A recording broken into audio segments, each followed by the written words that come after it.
Botad marketing યાર્ડમાં મગફળી વેચવા આવેલા વાહનોની કતાર લાંબી જોવા મળી હતી. આશરે 1 કિલોમીટર લાંબી કતાર ડસા રોડ કનૈયા ચોકથી આગળ સુધીની હતી. ટેમ્પો, ટ્રેક્ટર, રિક્ષા, છકડો, પિકઅપ, આઈસર વગેરે સહિત 200 જેટલા વાહનોની લાઇન લાગી હતી.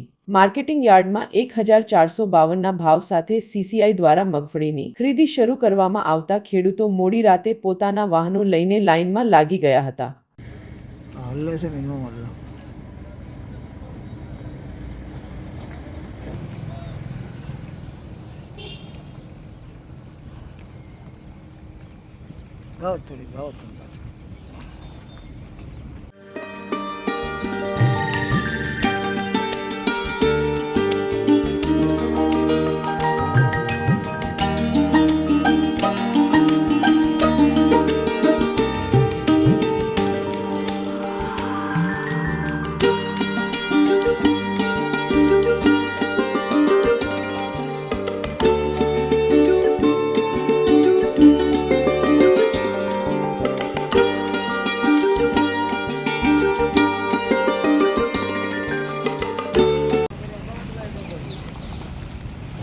રાબી છે ગાડી મારી સાઈડ